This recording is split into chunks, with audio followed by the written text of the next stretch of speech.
راتیں بھی مدینے کی، باتیں بھی مدینے کی، جینے میں یہ جینا ہے، کیا بات ہے جینے کی، کیا بات مدینے کی۔ الحمدللہ رب العالمین والصلاة والسلام علی سید المرسلین، اما بعد فاعوذ باللہ من الشیطان الرجیم، بسم اللہ الرحمن الرحیم۔ الصلاة والسلام علیک یا رسول اللہ وعلی آلک واصحابک یا حبیب اللہ۔ الصلاة والسلام علیک یا نبی اللہ وعلی آلک واصحابک یا نور اللہ۔ FGN چینل کے ناظرین، سلسلہ باتیں بھی مدینے کی، پھر اس سلسلے میں آپ کو خوش آمدید کہتے ہیں۔ الحمدللہ علی احسانہ، اس پیارے پیارے سلسلے کے ذریعے ہم آپ کو پیارے پیارے مدینے کی باتیں، اور ہاں مدینے والے مصطفیٰ صلی اللہ علیہ وسلم کی پیاری پیاری باتیں، ادائیں، آپ کی خصوصیات ہم پہنچانے کی کوشش کرتے ہیں، تاکہ ان خصوصیات کو اور آپ کی اداؤں کو سن کر ہم اپنی زندگی میں ان کو بسا کر اپنی زندگی کو خوشگوار کر سکیں، اور نئے نئے ٹاپکس کے ساتھ ہم اس سلسلے کو لے کر آتے ہیں۔ آج کا ٹاپک بھی بڑا ہی پیارا ہے، لیکن آئیے اس سے پہلے درود پاک کی فضیلت سنتے چلیے۔ میرے آقا مدینے والے مصطفیٰ، شافع روز جزا، دافع جملہ بلا، حضور جانے جانا صلی اللہ علیہ وسلم کا فرمان عالی شان ہے، جس نے مجھ پر جمعہ کے دن 80 مرتبہ درود پاک پڑھا، اللہ تعالیٰ اس کے 80 سال کے گناہوں کو معاف فرما دیتا ہے۔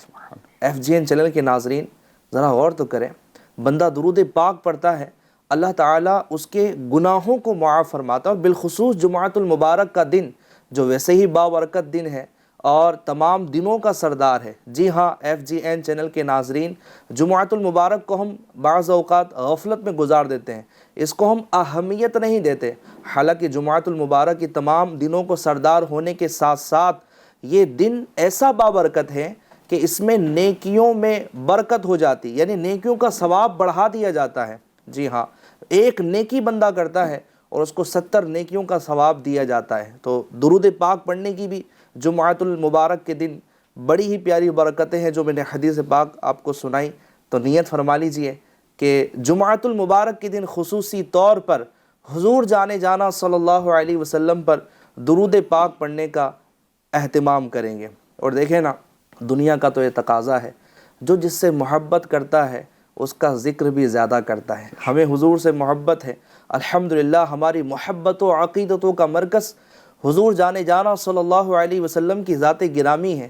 ہم آپ سے محبت کرتے ہیں تو پھر آپ کا ذکر کیوں نہ کرے، چلتے بیٹھتے اٹھتے ہمیں پیارے آقا صلی اللہ علیہ وسلم پر درود پاک پڑھنے کا معمول بنانا چاہیے۔ اللہ تعالی ہمیں خوب پیارے آقا صلی اللہ علیہ وسلم پر درود پاک پڑھنے کی توفیق عطا فرمائے۔ آئیے سلسلے میں تلاوت قرآن کو شامل کرتے ہیں۔ صلو علی الحبیب صلی اللہ تعالی علی محمد صلی اللہ علیہ وسلم۔ اعوذ باللہ من الشیطان الرجیم، بسم اللہ الرحمن الرحیم۔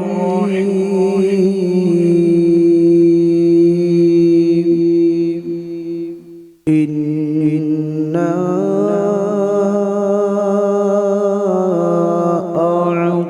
أعطيناك الكوثر فصل لربك وانحر إن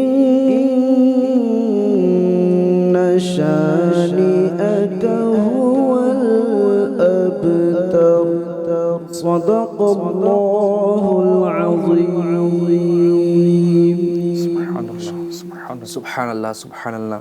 ناظرین کرام، ہم نے تلاوت قرآن سماعت فرمائی، سورہ کوثر کی تلاوت ہوئی، سبحان اللہ۔ وہ اعلیٰ حضرت رحمۃ اللہ تعالی علیہ کا وہ قول یاد آ گیا، آپ کہتے ہیں کہ میں نے نعت گوئی قرآن سے سیکھی ہے، یعنی پورا قرآن ہی حضور جانے جانا صلی اللہ علیہ وسلم کی گویا نعت گوئی کر رہا ہے۔ یہ سورہ کوثر، انا اعطیناک الکوثر، اے محبوب ہم نے آپ کو کوثر عطا کیا، یعنی کثرت عطا فرمائی۔ اور پھر حوض کوثر کا بھی یہاں مفسرین جو ہے وہ ذکر کرتے ہیں۔ انشاءاللہ الکریم قیامت کے دن حضور صلی اللہ تعالی علیہ وسلم کو جو حوض کوثر عطا کیا جائے گا، انشاءاللہ ہم غلامان مصطفیٰ صلی اللہ علیہ وسلم قیامت کے دن حضور کی شفاعت میں سے حصہ پائیں گے، اور انشاءاللہ حوض کوثر سے جام حضور کے ہاتھوں بھر بھر کے پئیں گے انشاءاللہ الکریم۔ اللہ تعالی ہمیں حضور جانے جانا صلی اللہ علیہ وسلم کی شفاعت میں سے حصہ عطا فرمائے۔ الحمدللہ سلسلے میں ہم نعت مصطفیٰ صلی اللہ علیہ وسلم کو بھی شامل کرتے ہیں، کلام کو ہم شامل کرتے ہیں، تو آئیے چلتے ہیں خوبصورت کلام کی طرف، اور پھر انشاءاللہ الکریم اپنے سلسلے کو ہم اپنے ٹاپک کی طرف لے کر بڑھتے ہیں۔ صلو علی الحبیب صلی اللہ علیہ محمد صلی اللہ علیہ وسلم۔ صلی علی نبینا صلی علی نبینا صلی علی محمد پڑھیے صلی علی کریمنا صلی علی محمد۔ ہم بھی مدینے آج نہیں تو کل سہی، ہم بھی مدینے جائیں گے، آج نہیں تو کل سہی، آقا ہمیں بلائیں گے، آقا ہمیں بلائیں گے، آج نہیں تو کل سہی۔ پڑھیے صلی علی نبینا صلی علی محمد۔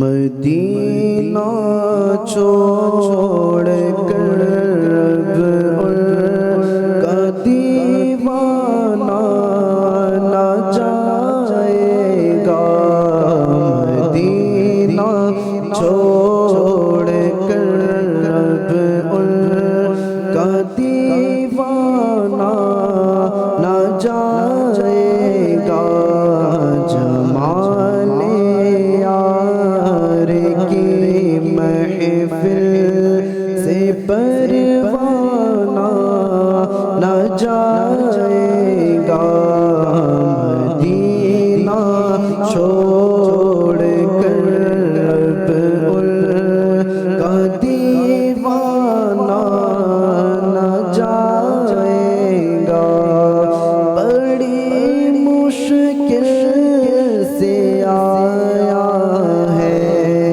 پلٹ کر اپنے مرکز پر، بڑی مشکل سے آیا ہے پلٹ کر اپنے مرکز پر، مدینہ چھوڑ کر اب ان کا دیوانہ نہ جائے گا، ٹھکانہ مل گیا ہے فاتح محشر کے دامن میں، ٹھکانہ مل گیا ہے فاتح محشر کے دامن میں، مدینہ چھوڑ کر اب ان کا دیوانہ نہ جائے گا، مدینہ چھوڑ کر اب ان کا دیوانہ نہ جائے گا، جو آنا ہے تو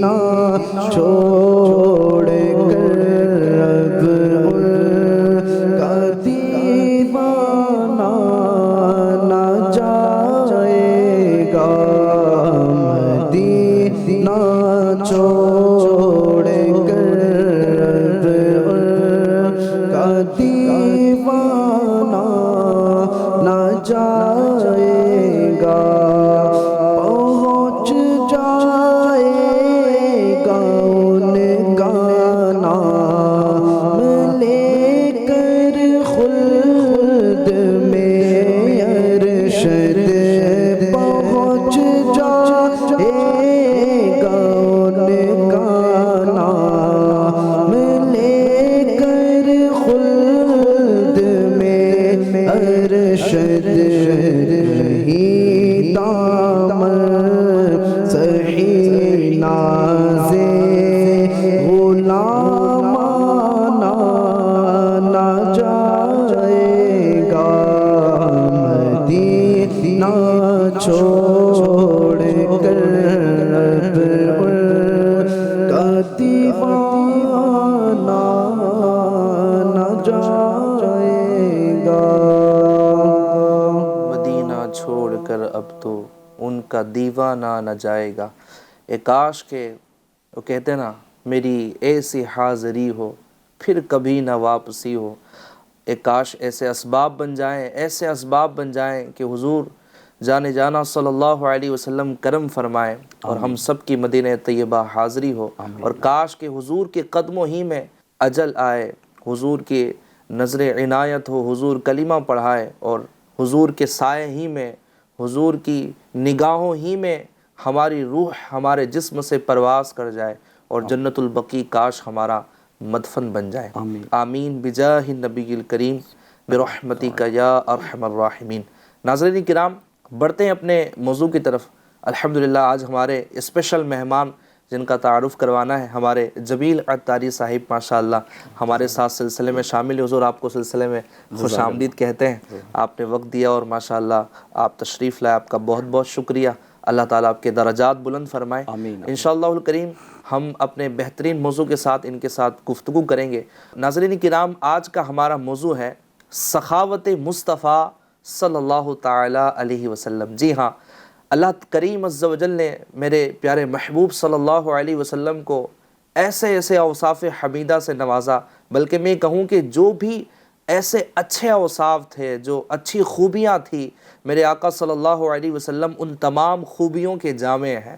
تو بتائیں کہ میرے آقا صلی اللہ علیہ وسلم کی شان و عظمت اتنی بلند و اعلیٰ ہے، تو سخاوت کیوں نہ میرے آقا صلی اللہ علیہ وسلم فرمائیں، اور سخاوت کی فضیلتیں کیا ہیں آپ کی زندگی میں، میرے آقا صلی اللہ علیہ وسلم نے کس طرح سخاوتیں فرمائیں۔ میں کہوں کہ پوری زندگی بھر میرے آقا صلی اللہ علیہ وسلم کی سخاوتوں کی مثالیں جو ہے وہ موجود ہیں۔ سخاوت کیوں ضروری ہے اور معاشرے میں سخاوت کا جو ہے وہ کیا تعلق ہے، انشاءاللہ الکریم ان پوائنٹس پر ہم گفتگو کریں گے۔ آئیے چلتے ہیں ہم اس سوال کی طرف۔ حضور میرے آقا صلی اللہ علیہ وسلم کا انداز سخاوت کیا تھا، ذرا آپ اس کو ناظرین کو بتائیے گا انشاءاللہ۔ الحمدللہ رب العالمین والصلاة والسلام علی سید المرسلین، اما بعد فاعوذ باللہ من الشیطان الرجیم، بسم اللہ الرحمن الرحیم۔ نبی کریم صلی اللہ تعالیٰ علیہ وآلہ وسلم کی سخاوت کے بہت سارے واقعات ہیں، اور پیارے آقا صلی اللہ تعالیٰ علیہ وآلہ وسلم بڑی سخاوت فرمایا کرتے ہیں۔ حضرت عبداللہ حزنی رحمۃ اللہ تعالیٰ علیہ سے روایت ہے کہ آپ فرماتے ہیں کہ مقام حلب جو ملک شام میں واقع ہے، تو آپ فرماتے کہ میں مؤذن رسول حضرت سیدنا بلال رضی اللہ تعالیٰ عنہ سے میری ملاقات ہوئی، اور میں نے ان سے ایک سوال کیا، اور سوال بھی بڑا انٹرسٹنگ سوال۔ آپ سوال کرتے ہیں کہ نبی اکرم صلی اللہ تعالیٰ علیہ وآلہ وسلم کا سخاوت کا انداز کیا تھا، کہ پیارے آقا صلی اللہ تعالیٰ علیہ وسلم کے خرچ کے بارے میں آپ نے سوال کیا، تو حضرت سیدنا بلال رضی اللہ تعالیٰ عنہ نے فرمائے کہ رسول اللہ صلی اللہ تعالیٰ علیہ وسلم کے پاس جو کچھ مال ہوتا، نبی اکرم صلی اللہ تعالیٰ علیہ وسلم اسے خرچ کرنے کی ذمہ داری مجھے عطا فرمائی کیا تھی۔ بات ہے، کیا کیسی سعادت ہے۔ جی الحمدللہ عز و جل۔ آپ فرماتے کہ یہ ذمہ داری میری ہوتی تھی، اور کہاں تک کہ آپ فرماتے ہیں بعثت سے وفات شریف تک یہ کام میرے حوالے رہا۔ سبحان اللہ، سبحان اللہ، کیا مزید اب سنیں کہ بڑی مزے والی بات ہے، آپ آگے ارشاد فرماتے کہ جب کوئی بے لباس آپ صلی اللہ تعالی علیہ وسلم کے پاس آتا تو آپ مجھے حکم فرماتے۔ سبحان اللہ، کیا حکم فرماتے؟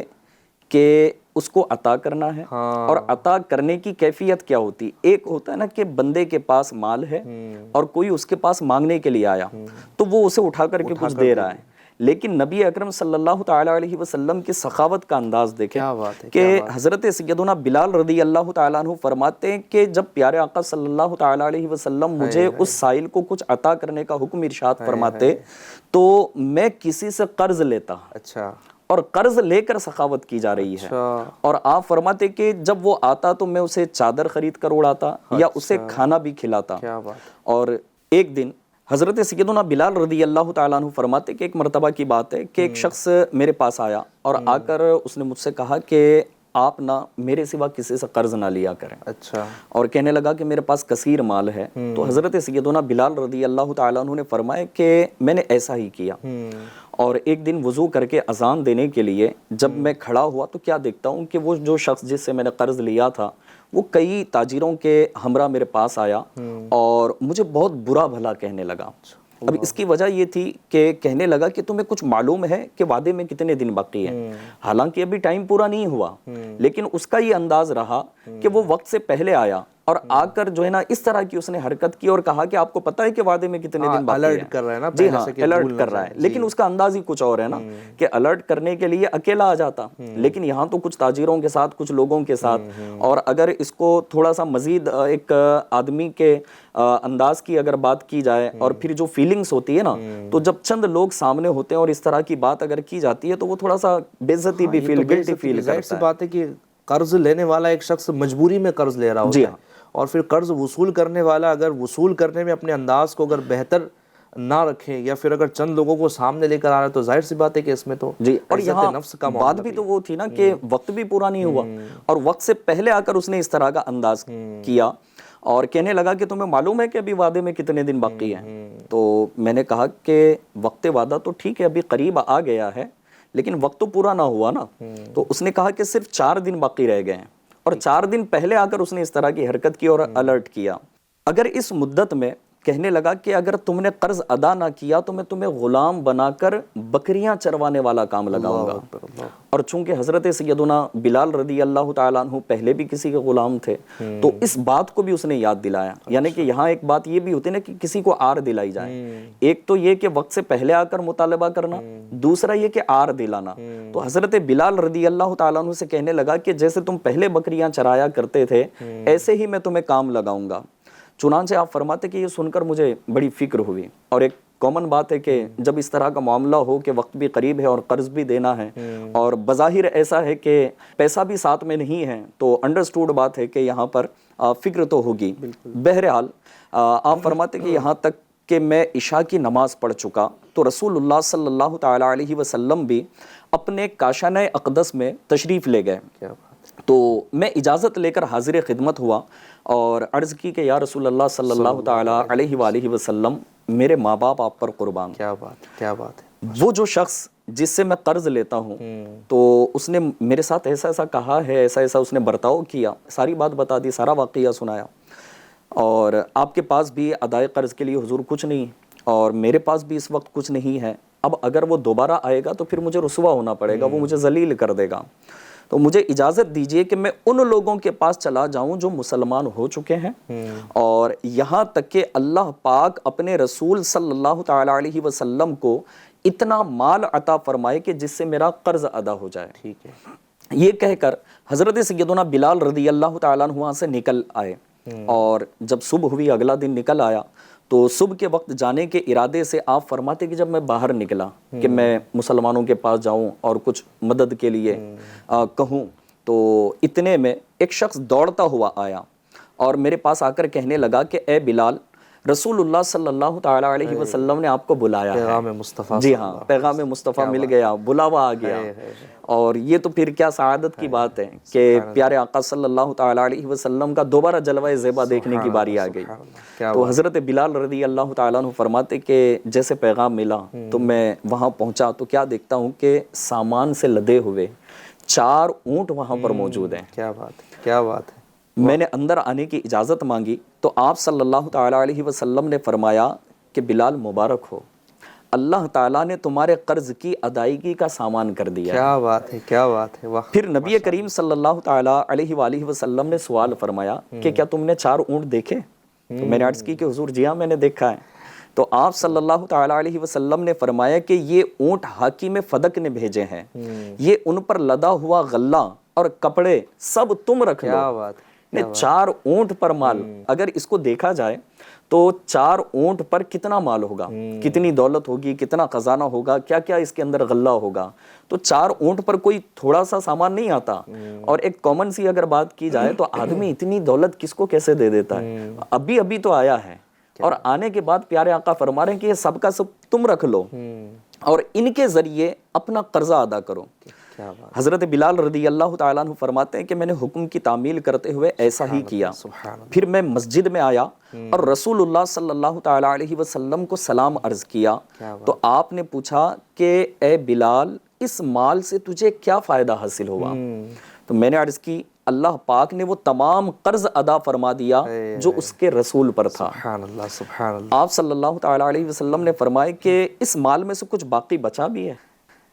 تو حضرت بلال نے عرض کی کہ جی ہاں بچا ہے. تو آپ صلی اللہ تعالیٰ علیہ وسلم نے ارشاد فرمائے کہ مجھے اس سے بھی سبک دوش یعنی بے تعلق کرو. اچھا، یعنی وہ بھی. ہاں وہ بھی. کیا بات ہے. کہ رکھنا نہیں ہے. فرمائے کہ جب تک یہ کسی ٹھکانے نہ لگے گا پیارے آقا فرماتے میں گھر نہیں جاؤں گا. اللہ اکبر. کہ یہ سب میں تقسیم ہو جائے. آپ صلی اللہ تعالیٰ علیہ وسلم نماز عشاء سے فارغ ہوئے، یعنی صبح کی بات ہے نا یہ. اب پورا دن گزر گیا کہ نماز عشاء سے فارغ ہوئے تو مجھے بلا کر اس بقیہ مال کا حال دریافت کیا. میں نے عرض کی کہ حضور وہ میرے پاس ہے، کوئی سائل نہیں ملا. تو نبی کریم صلی اللہ تعالیٰ علیہ وسلم رات کو مسجد ہی میں رہے. اللہ اکبر. جی ہاں، گھر تشریف نہیں لے گئے. دوسرے روز نماز عشاء کے بعد مجھے پھر بلایا. گویا کہ سمجھ میں آ رہا ہے کہ 2 دن گزر گئے مسجد شریف میں ہی. کیسی سخاوت کا. جی الحمدللہ. یعنی کہ جب تک جو ہے نا وہ مال کسی ٹھکانے لگ نہیں رہا ہے، کسی ساحل تک پہنچ نہیں رہا ہے، پیارے آقا فرما رہے ہیں کہ مجھے گھر نہیں جانا. اللہ اکبر. مزید سنیے آگے گا کہ آپ فرماتے ہیں میں نے عرض کیا یا رسول اللہ صلی اللہ تعالیٰ علیہ وآلہ وسلم خدا نے آپ کو سبک دوش کر دیا. سبحان اللہ. یعنی یہ دوسرے دن کی بات ہے کہ جب نماز عشاء میں حضرت بلال رضی اللہ تعالیٰ عنہ پھر حاضر خدمت ہوئے تو آ کر اب یہ بات بتائی کہ حضور آپ کو خدا نے سبک دوش کر دیا ہے. تو یہ سن کر آپ نے تکبیر کہی اور خدا کا شکر ادا کیا، کیونکہ آپ صلی اللہ تعالیٰ علیہ وآلہ وسلم کو ڈر تھا کہ کہیں ایسا نہ ہو کہ موت آ جائے اور وہ مال میرے پاس ہو. اللہ اکبر. اس کے بعد میں حضور صلی اللہ تعالیٰ علیہ وسلم کے پیچھے چلنے لگا یہاں تک کہ آپ صلی اللہ تعالیٰ علیہ وسلم اپنے کاشانہ اقدس میں تشریف لے گئے. سبحان اللہ. تو یہ نبی کریم صلی اللہ تعالیٰ علیہ وآلہ وسلم کی سخاوت کا انداز ہے کہ پیارے آقا صلی اللہ تعالیٰ علیہ وسلم اس قدر بڑھ کر سخی کہ پہلی بات تو جو ہم نے سنی کہ نبی اکرم صلی اللہ تعالیٰ علیہ وسلم قرض لے کر لوگوں کو جو ہے نا وہ سخاوت فرمایا کرتے. بڑا پیارا بہترین انداز. ناظرین کرام، میرے آقا صلی اللہ علیہ وسلم کے سخاوت کا انداز آپ نے ملاحظہ فرمایا کہ اپنے غلام حضرت بلال رضی اللہ تعالی عنہ کے قرض کی ادائیگی کے لیے آپ نے کیسے جو ہے وہ اسباب فرمایا. آپ کی بارگاہ میں تحفہ آیا اور وہ آپ نے سب کے سب آپ کے پیارے صحابی حضرت بلال رضی اللہ تعالی عنہ کے قرض کی ادائیگی میں لگا دیا، اور جو بقیہ ہے اس کے بارے میں بھی آپ نے صبر نہ فرمایا، بلکہ آپ کا انداز کریمانہ اور آپ کا یہ سخاوت کا انداز اتنا نرالا ہے کہ جب تک وہ مال راہ خدا میں خرچ نہ کر دیا گیا، گویا وہ تقسیم نہ کر دیا گیا، جب تک کہ آپ کو چین نہ آیا. کتنا پیارا انداز تھا میرے آقا صلی اللہ علیہ وسلم کا اپنے غلاموں کو نوازنے کا، اپنے غلاموں کی مدد فرمانے کا. وہ اعلیٰ حضرت نے لکھا ہے نا، لا ورب العرش جس کو جو ملا ان سے ملا، بڑھتی ہے کونین میں نعمت رسول اللہ کی. لا رب العرش جس کو جو ملا ان سے ملا بٹتی ہے کونین میں نعمت رسول اللہ کی۔ میرے آقا صلی اللہ علیہ وسلم فرماتے ہیں نا کہ واللہ یعطی انا قاسم، ہاں رب مجھے عطا کرتا ہے اور میں تقسیم کرتا ہوں۔ یہ تو آئے ہی تھے رب کے خزانے تقسیم کرنے کے لیے، یہ تو آئے ہی تھے اپنے غلاموں کو عطا کرنے کے لیے، اور زندگی بھر آپ نے ماشاء اللہ الکریم سخاوت فرمائی۔ اچھا، ہو سکتا ہے FGN چینل کے ناظرین ہمیں اس بات کا علم نہ ہو کہ آخر سخاوت کیوں ضروری ہے، اور اگر ہم قرآن اور حدیث میں دیکھیں تو سخاوت کے متعلق اور یہی مال خرچ کرنے کے متعلق ہمیں کیا ترغیب ملتی ہے۔ آئیے میں چند یہاں پر روایت اور قرآن کریم کی آیت یہاں پر پیش کرتا ہوں۔ اللہ کریم عز و جل قرآن پاک میں ارشاد فرماتا ہے، چونکہ سخاوت کا تعلق دینے ہی سے ہے نا، کہ بندہ جہاں عادتاً شرعاً اور مروتاً جہاں خرچ کرنا ہو وہاں بندہ خرچ کرے، یہی سخاوت ہے۔ بندہ اپنا مال جو ہے وہ راہ خدا میں خرچ کرے، غریبوں کی خدمت کر لے، اپنی اہل و عیال پر خرچ کرنا، اپنے دوستوں احباب پر خرچ کرنا، یہی سخاوت جو ہے وہ کہلاتا ہے۔ اب دیکھیں یہاں پر دو چیزیں ہوتی ہیں، ایک ہے سخاوت، ایک ہونا سخی ہونا، یعنی ایک چیز ہے سخی ہونا اور ایک چیز ہے جواد ہونا۔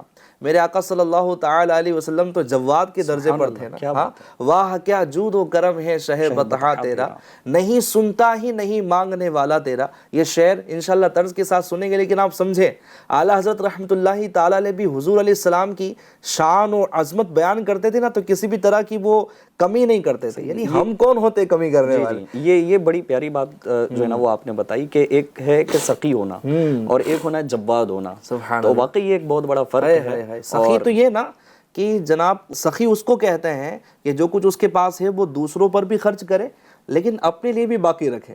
ہاں جی، جیسے کھانا ہے تھوڑا کسی اور کو دے دیا، تھوڑا اپنے لیے باقی رکھا۔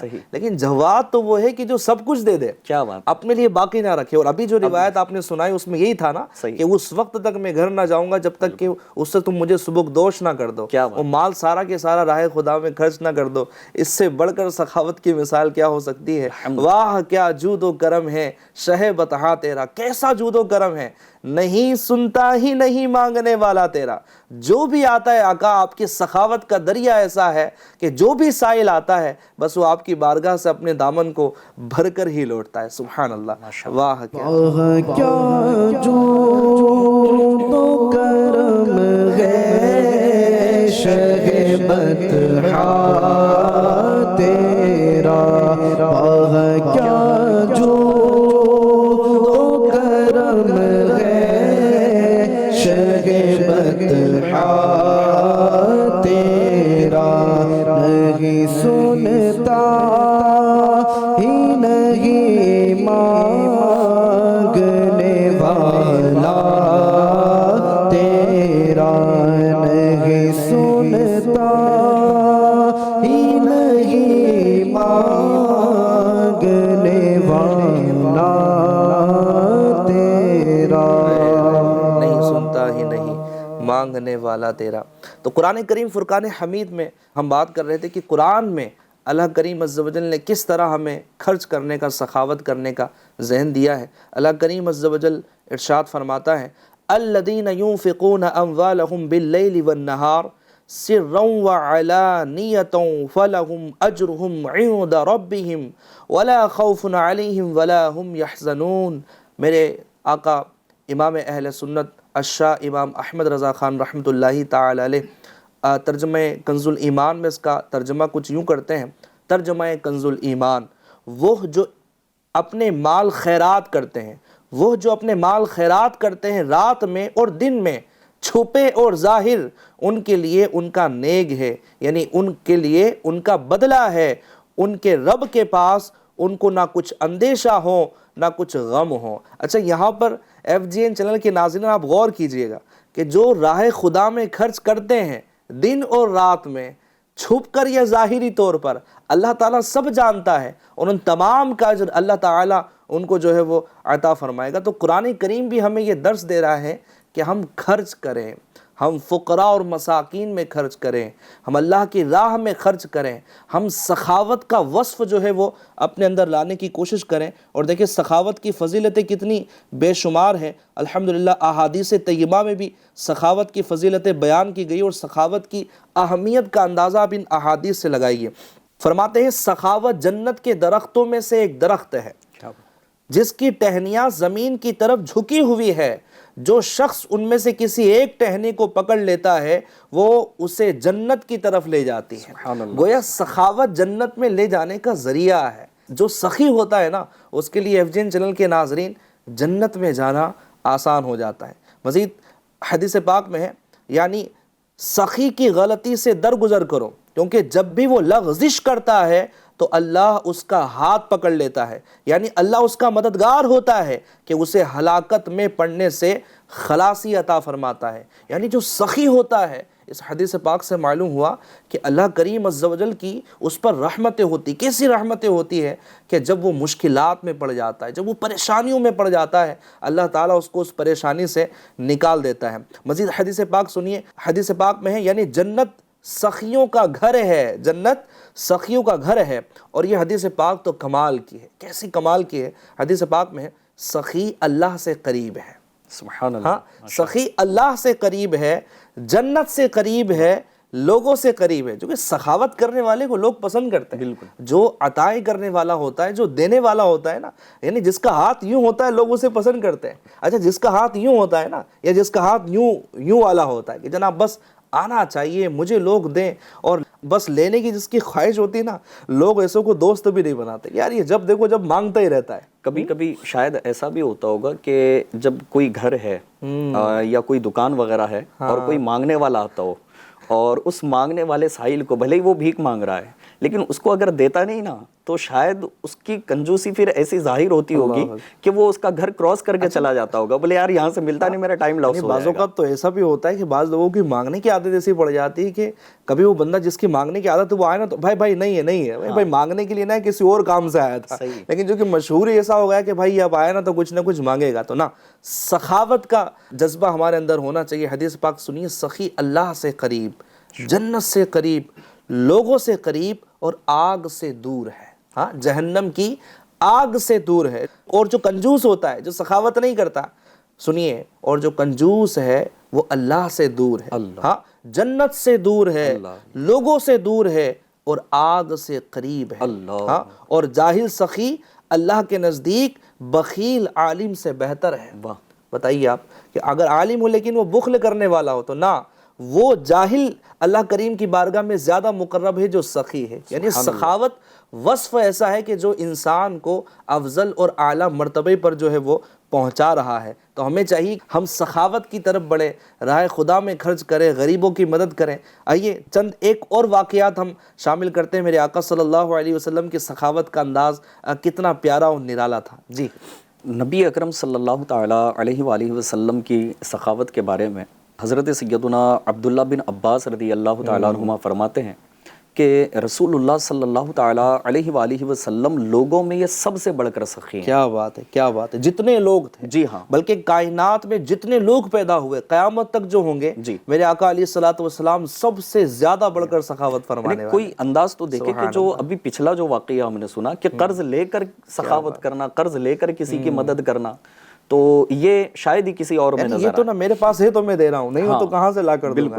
میرے آقا علیہ السلام تو قرض لے کر سخاوت فرما رہے ہیں، کیونکہ وہ لا والا لفظ ہی نہیں تھا کہ کوئی سائل آتا اور پیارے آقا اسے لا ارشاد فرمائے، سرکار میں نہ لا ہے نہ حاجت اگر کی ہے۔ کیا بات ہے۔ حضرت سیدنا عبداللہ بن عباس رضی اللہ تعالیٰ عنہما مزید فرماتے ہیں کہ نبی کریم صلی اللہ تعالیٰ علیہ وسلم کی سخاوت کا دریا سب سے زیادہ اس وقت جوش پر ہوتا جب رمضان میں آپ صلی اللہ تعالیٰ علیہ وآلہ وسلم سے حضرت جبرائیل امین علیہ السلام ملاقات کے لیے حاضر ہوتے ہیں، اور حضرت جبرائیل امین علیہ السلام رمضان المبارک کی ہر رات میں حاضر ہوتے ہیں، اور رسول کریم صلی اللہ تعالیٰ علیہ وآلہ وسلم ان کے ساتھ قرآن عظیم کا دور فرماتے ہیں۔ یہ رمضان کی ہر رات کا معاملہ۔ اچھا جی، اور اس کے بعد آگے ارشاد فرمائے کہ رسول اللہ صلی اللہ تعالیٰ علیہ وسلم، مثال دیکھیں کس انداز پر دی کہ نبی اکرم صلی اللہ تعالیٰ علیہ وسلم تیز چلنے والی ہوا سے بھی زیادہ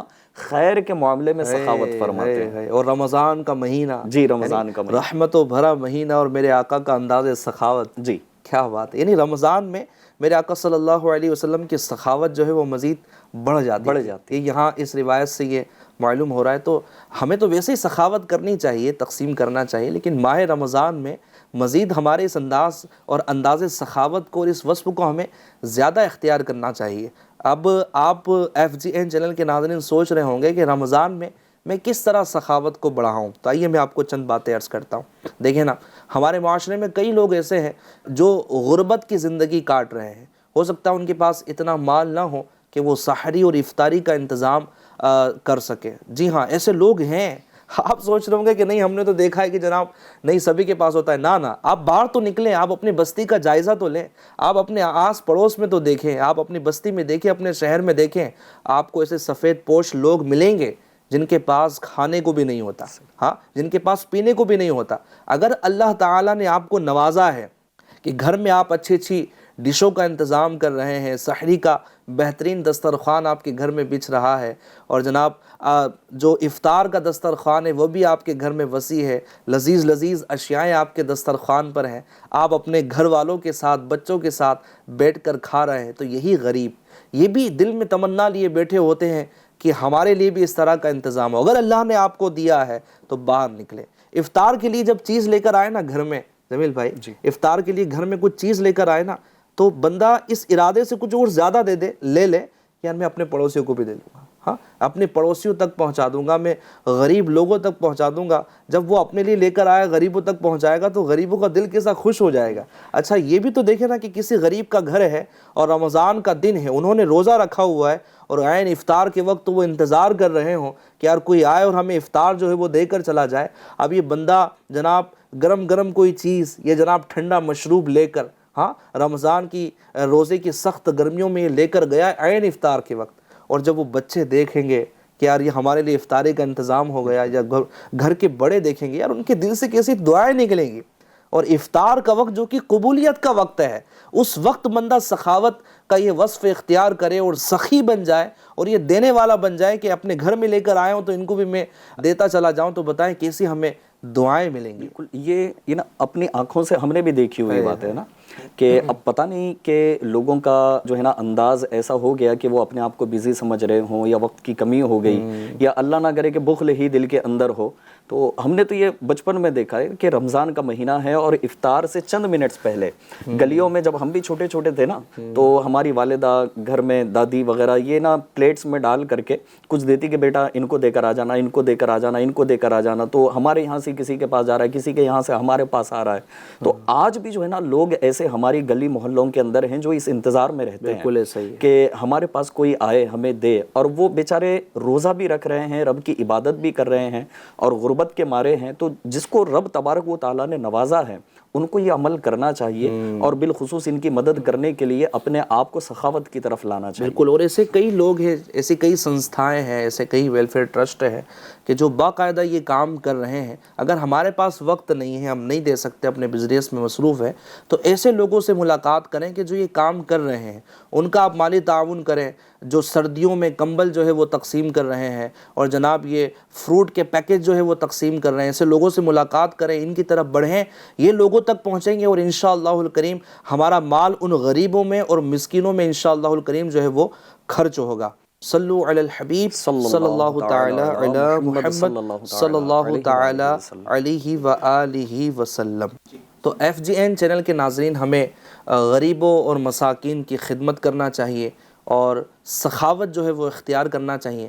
میرے آقا صلی اللہ تعالی علیہ وسلم کی زندگی مبارکہ کے متعلق ہم گفتگو کر رہے تھے کہ آپ کس طرح سخاوت فرماتے تھے. مزید کہاں کہاں میرے آقا علیہ الصلوۃ والسلام نے اپنے غلاموں کے ساتھ سخاوت فرمائی. آئیے ہم مزید واقعات کی طرف بڑھتے ہیں. جی جمیل بھائی. حضرت صفوان بن امیہ رضی اللہ تعالی عنہ نے ایک مرتبہ فرمائے کہ حنین کے موقع پر بکریوں کا انہوں نے جو ہے نا وہ سوال کیا حضور نبی کریم صلی اللہ تعالی علیہ وآلہ وسلم کی خدمت میں. جن سے 2 پہاڑوں کا درمیانی جنگل بھرا ہوا تھا. اچھا جی، یعنی اتنی بکریاں. اتنی کثرت کے ساتھ. جی ہاں. واہ واہ. اور وہاں پر بکریوں کا سوال کیا گیا. اب ایک تو ہوتا نا کہ آدمی نے بہت سارا مال دیکھا اور پھر سوال کیا, اور ایک ایکسپیکٹیشن ہوتی ہے کہ یار بہت کچھ مل جائے گا. اور پیارے آقا صلی اللہ تعالی علیہ وسلم تو کہاں کم کسی کو عطا فرماتے ہیں کہ جھولی یہاں تنگ ہے تیرے یہاں کمی نہیں. تو بہرحال آپ صلی اللہ تعالی علیہ وسلم سے انہوں نے سوال کیا تو نبی اکرم صلی اللہ تعالی علیہ وسلم نے وہ سب ان کو دے دی. یعنی 2 پہاڑوں کے درمیان, جی ہاں, میدان بھرا ہوا ہے بکریوں سے, اور وہ ساری کی ساری عطا فرما دی. تو انہوں نے اپنی قوم میں جا کر کہا کہ اے میری قوم, تم اسلام لے آؤ. اللہ پاک کی قسم, محمد صلی اللہ تعالی علیہ وسلم ایسی سخاوت فرماتے ہیں کہ محتاجی کا خوف نہیں رہتا. کیسی زبردست سخاوت ہے. ہاں, مانگیں گے مانگے جائیں گے, منہ مانگی پائیں گے. ہاں, مانگیں گے مانگے جائیں گے, منہ مانگی پائیں گے. کیوں؟ سرکار میں نہ لاہ نہ حاجت اگر کی ہے. مانگیں گے مانگے جائیں گے, منہ مانگے پائیں گے. مانگیں گے مانگے جائیں گے, منہ مانگے پائیں گے. سرکار میں نہ لاہ نہ حاجت اگر کی ہے.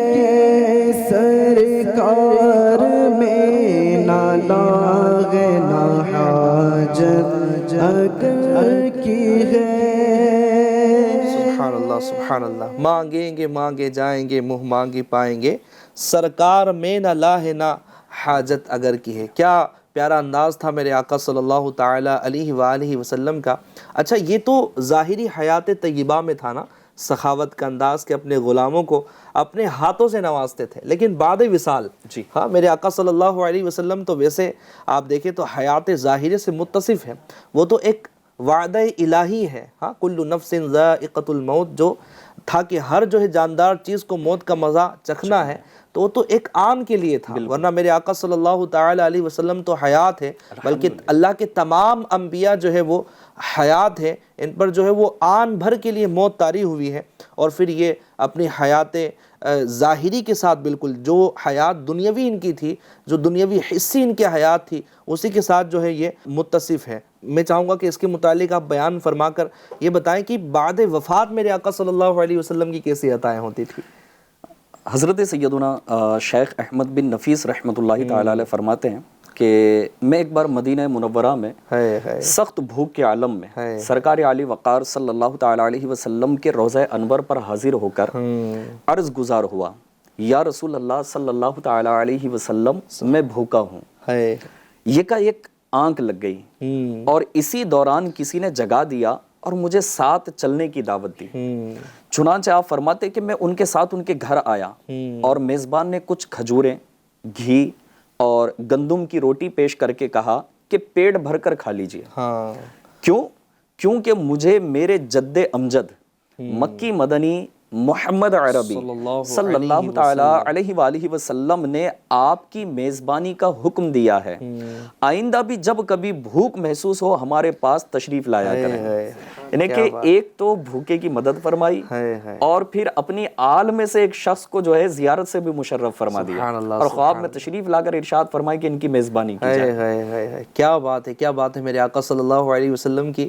آج بھی اگر دیوانہ دنیا کے کسی بھی کونے سے آپ کی بارگاہ عالی میں حاضر ہو اور التجائیں کرے, آقا اس کو نوازتے ہیں, چاہے وہ کسی بھی زبان سے تعلق رکھتا ہو. ہاں, جو گنگے ہو, جو بول نہ سکتے ہو, میرے آقا ان کو بھی نوازتے ہیں. الحمدللہ. مدینے میں بھلا کوئی اجنبی ہوتا ہے؟ نہ, میرے آقا صلی اللہ علیہ وسلم اس کی مہمانی فرماتے. اس طرح کے واقعات جو ہے موجود ہے. ایک بزرگ رحمۃ اللہ تعالی علیہ فرماتے ہیں کہ میں مدینہ طیبہ حاضری کے لیے روانہ ہوا, اور 3 ماہ میں جو ہے نا وہ سفر کرتا رہا, یہاں تک کہ بھوک اور پیاس سے میری کھال گل گئی. جب گرتے پڑتے مدینہ طیبہ حاضر ہوا, اور میں بس جو ہے نا بے ہوشی کی حالت میں چلا گیا. خواب میں پیارے آقا صلی اللہ علیہ وسلم تشریف لائے, کہا کہ کیا حال ہے, تم آ گئے, تم آ گئے, تمہارا کیا حال ہے؟ تو کہتے ہیں کہ یا رسول اللہ صلی اللہ علیہ وسلم, یہ سفر کر کے بھوک اور پیاس کی وجہ سے یہ حال ہو گیا, کھال گلنے لگی ہے. اور کہتے کہ یا رسول اللہ میں بھوکا ہوں اور آپ کا مہمان ہوں. کیا بات ہے، میں بھوکا ہوں آقا آپ کا مہمان ہوں, آپ نوازش فرما دیجئے. پیارے آقا صلی اللہ علیہ وسلم چند درہم عطا فرماتے ہیں. سبحان بزرگ اللہ. کہتے ہیں کہ میں بے ہوشی کے عالم سے اور وہ نیند کے عالم سے جب باہر آیا تو دیکھا کہ وہ درہم میرے پاس موجود تھے. میں نے چند چیز لے کر جو ہے وہ اس سے کھانے کا انتظام فرما دیا. تو بتائیں کہ یہ میرے آقا صلی اللہ علیہ وسلم کی کیسی سخاوت ہے کہ بعد وصال بھی آپ اپنے غلاموں کو نواز رہے ہیں. ہاں اب ہمیں حضور سے مانگنا ہے. ہاں یہ کنفیوژن بعض اوقات پیدا کی جاتی ہے کہ جناب اللہ ہی سے مانگنا ہے, اللہ دینے والا. یقیناً رزق دینے والا اللہ تعالی ہی ہے, حقیقی رازق وہی ہے, لیکن میرے آقا صلی اللہ علیہ وسلم اور جو اللہ والے ہیں یہ اللہ کی عطا سے نواز رہے ہوتے. مانگ کر دیکھیے تو صحیح کیسا عطا ہوگا. انشاءاللہ ایسا عطا ہوگا کہ بس جھولیاں ہماری جو ہے نا وہ بھر جائیں گی. مانگیں گے مانگے جائیں گے, منہ مانگ ہی پائیں گے, سرکار میں نہ لاہ نہ حاجت اگر کی ہے. ناظرین کرام, چونکہ سلسلے کا وقت ہمارا مختصر ہوتا ہے, اب ہمیں ایک اس کے اپوزٹ ٹاپک کی طرف بھی بڑھنا ہے نا, کہ ایک تو سخاوت ہے جمیل بھائی جی, کہ بندے کو خرچ کرنا چاہیے, بندے کو دینے والا ہونا چاہیے, لینے والا جو ہے وہ نہ ہونا چاہیے, بلکہ دعا بھی کرنی چاہیے کہ یا اللہ تو دینے والوں میں رکھ, لینے والوں میں میرا شمار نہ فرما. بعض لوگ بڑے کنجوس قسم کے جو ہے نا وہ ہوتے ہیں. کنجوسی صفت بعض لوگوں میں ایسی ہوتی ہے کہ وہ ان کا بولتے ہیں نا وہ ان کا ہاتھ جیب میں جاتا ہی نہیں ہے. اچھا جاتا ہے دکھانے کے لیے, جیسے ہوٹل پر بیٹھے ہیں چند دوستوں کے ساتھ چائے وغیرہ پی لی, اب ان کا ہاتھ جو اندر رہے گا, ارے میں دیتا ہوں نا آپ کو, میں دیتا ہوں. اچھا ان کا دل میں ہوتا ہی کہ مجھے دینا نہیں ہے. یا اس کے علاوہ بھی جناب کئی جگہوں پر جو ہے وہ ہوتا ہے کہ اہل و عیال میں بھی خرچ کرنے کا سلسلہ نہیں رہتا. اور جمیل بھائی بعض لوگ اس طرح کنجوس ہوتے ہیں, وہ جمع کر کے حالانکہ اپنی زندگی کو پریشانی میں ڈالے ہوئے ہیں, یعنی وہ اپنے لیے ایسی بھی سہولتیں مہیا نہیں کرتے کہ جس کے ذریعے وہ اچھی زندگی گزار سکے یا اچھے انداز میں اللہ کی عبادت کر سکے. کنجوسی کے اندر جو ہے نا وہ گرفتار ہوتے ہیں, اور مال کو جمع کرنے کے اس دھن میں جب وہ جاتے ہیں نا تو اس حال میں جاتے ہیں کہ مال ان کا رکھا رہ جاتا ہے, اور وہ نہ راہ خدا میں خرچ کر پاتے ہیں, نہ غریب اور فقراء کی جو ہے وہ مدد کر پاتے ہیں. تو کنجوسی وصف جو ہے یہ ہمارے معاشرے میں اگر ہو تو یہ کس طرح تباہی لائے گا, ذرا آپ اس پر کچھ روشنی ڈالیں. اس میں سب سے پہلے تو یہ ہے کہ انسان کا مال کیا اور اس کا اپنا مال کون سا, بتائیں جی. تو اس پر نبی کریم صلی اللہ تعالی علیہ وآلہ وسلم نے جو ارشاد فرمایا کہ انسان کا مال تو وہی ہے نا کہ جو پہن کر اس نے پرانا کر دیا, جو کھا کر اسے ختم کر دیا, اور راہ خدا میں خرچ کر کے اسے آخرت کے لیے جمع کر دیا, وہی اس کا مال ہے. اس کا اصل تو وہی ہے. اب یعنی آدمی اور اس کا جو مال ہے وہ اس کا کہاں, جب یہ دنیا سے چلا جائے گا تو وہ تو کسی اور کا ہو جائے گا, وارثین کا ہو جائے گا, تقسیم ہو جائے گا. ہو سکتا ہے کہ اس کے بعد اولادیں لڑائیاں کر رہی ہوں, ابو کا مال ہے تقسیم اس طرح کرنا ہے, ہو سکتا ہے کوئی چور ڈاکو جو ہے وہ حملے کر دینا, طرح طرح کے معاملات ہو. تو بندے کو کنجوس جو ہے وہ نہیں ہونا چاہیے, بلکہ اگر ہم احادیث طیبہ کا مطالعہ کریں ناظرین کرام تو ہمیں معلوم ہوگا کہ کنجوسی یہ ایسا وصف ہے کہ آخرت میں بھی اس کا نقصان جو ہے نا وہ اٹھانا پڑتا ہے. یعنی ایسا نہیں ہے کہ دنیا ہی میں صرف اس کا نقصان ہے, آخرت میں بھی اس کا نقصان بعض اوقات بندے کو اٹھانا پڑتا ہے. حضرت سیدنا عبداللہ بن عمر رضی اللہ تعالی عنہ سے روایت ہے کہ سرکار مدینہ صلی اللہ تعالی علیہ وآلہ وسلم نے ارشاد فرمایا, لالچ سے بچتے رہو کیونکہ تم سے پہلی قومیں لالچ کی وجہ سے ہلاک ہوئی.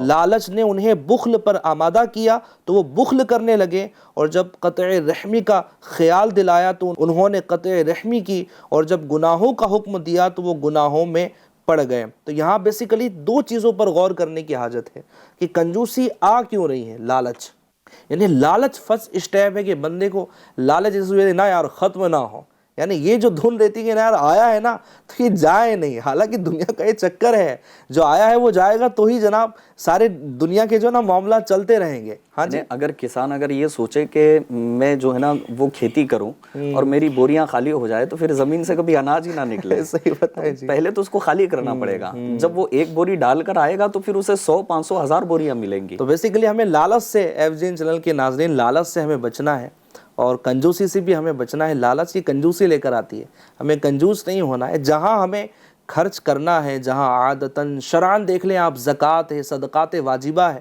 بعض لوگ زکوٰۃ بھی ادا نہیں کرتے کنجوسی کی وجہ سے.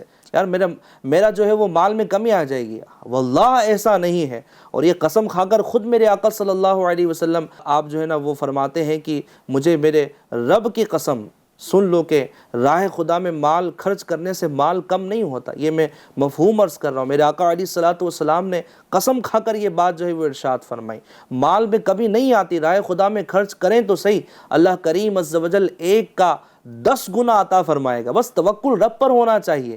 میرے آقا صلی اللہ علیہ وسلم کی سخاوت کے آپ یہاں واقعات سن رہے. آپ کا گھرانہ بھی سخی تھا، ایسا سخی تھا کہ ان کے گھرانے میں بھی سخاوت کا یہ حال تھا کہ اپنے لیے کچھ بھی نہ رکھتے تھے. ایک دن کا کھانا بھی ان کے پاس نہ ہوتا تھا، ایک وقت کا ہوتا تھا، دوسرے وقت کا یہ نہیں رکھتے. حضرت عائشہ صدیقہ رضی اللہ تعالی عنہا میرے آقا صلی اللہ تعالی علیہ وسلم کی زوجہ محترمہ تھی. اللہ تعالیٰ کہ ان پر کروڑوں رحمتیں ہو. ان کی سخاوت کا انداز دیکھیں. روزے سے ہیں اور افطار کے لیے صرف ایک سوکھی روٹی کا ٹکڑا ہے اور سائل جو ہے وہ دروازے پر دستک دیتا ہے. آپ اپنی خادمہ سے کہتی ہیں کہ جاؤ وہ روٹی کا ٹکڑا اٹھا کر اس کو دے دو. خادمہ کہتی کہ بس یہی تو ہمارے پاس افطار کرنے کے لیے بچا ہے. کہا دے دو، اللہ تعالیٰ دوسرا کچھ انتظام فرمائے گا. وہ خادمہ جاتی ہے، اس کو اس سائل کو دے دیتی ہیں. بس عین افطار کے وقت پھر کچھ بکری کا گوشت جو ہے وہ آپ کے لیے تحفے میں بھیجا جاتا ہے، کچھ چیز آپ کے لیے تحفے میں بھیجی جاتی ہے اور پھر آپ اس سے جو ہے وہ افطار فرماتے ہیں. تو دیکھیں یہ توکل تھا. اللہ کریم عز و جل نے عین افطار کے وقت جو ہے وہ انتظام فرما دیا افطار کا. تو راہ خدا میں خرچ کرنے کی یہی برکتیں. تو ہمیں کنجوسی سے بچنا ہے. ہاں، اور کہاں کہاں ہم کنجوسی کرتے ہیں ہمیں نوٹ بھی کرنا ہے. اہل و عیال پر، والدین پر بھی خرچ کرنا ہے. جمیل بھائی بعض اوقات یہ جو خرچ کرنے کا معاملہ ہے، یعنی یہ والا معاملہ بھی عام ہو رہا ہے کہ بندہ کفالت نہیں کر رہا، بیوی بچے اس کے بھوکے ہیں اور وہ جناب وہ گھر میں جو وائف جو ہے وہ نوکری کرنے کے لیے جو ہے وہ جا رہی ہے. حالانکہ اس کا شرعاً جانا درست تھا نہیں تھا، یہ ایک الگ بات ہے.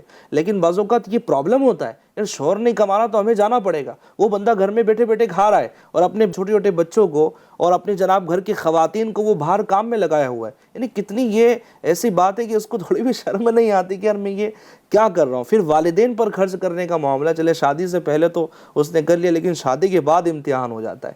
والدین کو حاجت ہو. یہ لگتا ہے نا کہ یہ تو ایک علم دین کی کمی ہے.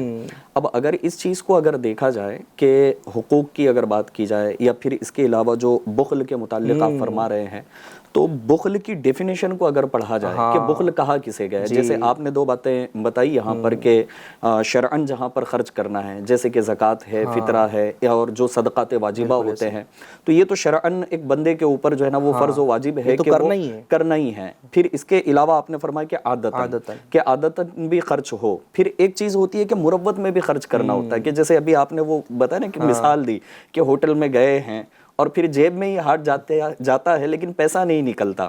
تو بسا اوقات شاید دوستوں کے اندر بھی جو ہے نا وہ ایک اس طرح کی گفتگو ہوتی ہے، بولے یار ہر مرتبہ جیب میں ہاتھ تو ڈالتا ہے لیکن دیتا نہیں ہے. مشہور بھی ہو جاتے ہیں ایسے لوگ. اور پھر کبھی کبھی شاید وہ جو روایت آپ نے بتائی تھی کہ سخی جو ہوتا ہے وہ لوگوں کے نزدیک بھی پسندیدہ ہوتا ہے، بالکل. اور بخیل جو ہے وہ لوگوں کے نزدیک بھی پسندیدہ نہیں ہوتا. بسا اوقات ایسا لگتا ہے نا کہ بچے بھی اس کو پسند نہیں کرتے.